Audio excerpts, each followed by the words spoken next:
Higher Than You says Rainbow sound evolved from Ronnie James Dio era. Did you receive any backlash from fans about the way the sound changed? Any backlash? I received nothing but backlash. No, actually, it was a lot of backlash.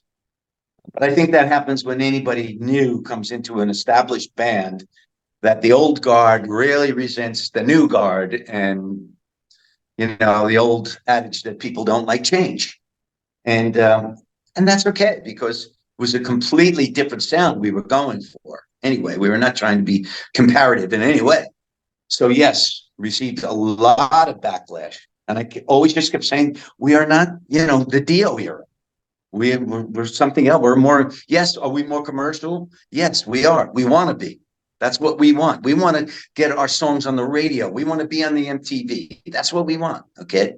Ronnie's doing great, doing what he does. I love Ronnie. Ronnie, I knew from upstate New York when he was in Elf. Yeah. I mean, uh, all these guys that played from this area. Lou Graham was in Black Sheep and all that. We all played clubs up there. I was in a band called Ezra. So I knew all these guys. And I had no animosities or jealousies or any of that stuff because it was always a different thing. So backlash came from outside of that. It was the same with Purple. Big backlash. Only Gillan can sing these songs. And all I tried to do was do an admirable job of covering these songs like I used to do in my cover band, years ago, emulating my heroes. Yeah. Whether it was Burn from Coverdale or Highway Star from Gillan or what have you. It's all I'm trying to do, and it's nice sometimes when you see, the comments like, hey, he's not Gillan and he's not Coverdale and they're not Turner, but he did a good job. And the other two refused to sing each other's songs. So you're going to get to sing that stuff. You're not going to deprive the audience of the song. So I tried to do a good job, and I think I did. But backlash, my friends, yes, yes, yes. Still getting backlash. They never forget.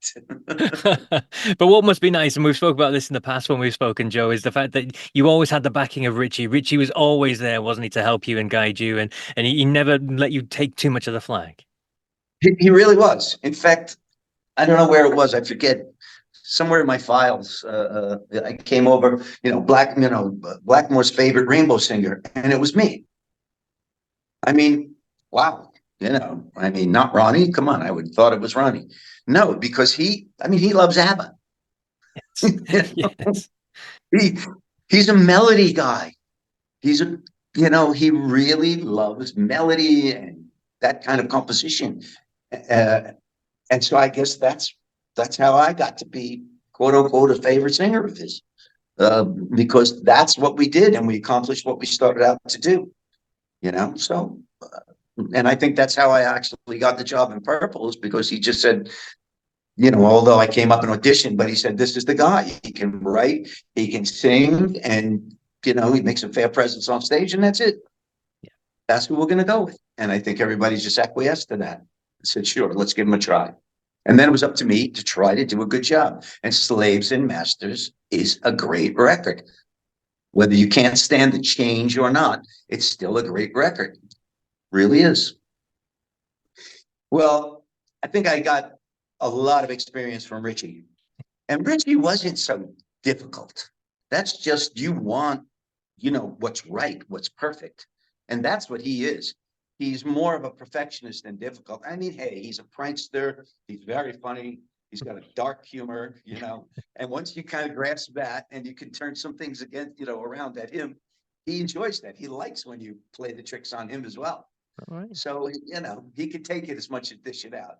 So he was easy to work with, in my opinion, because he'd always come up to me after listening to a track and say, that's right. You did it. That's right. Right there.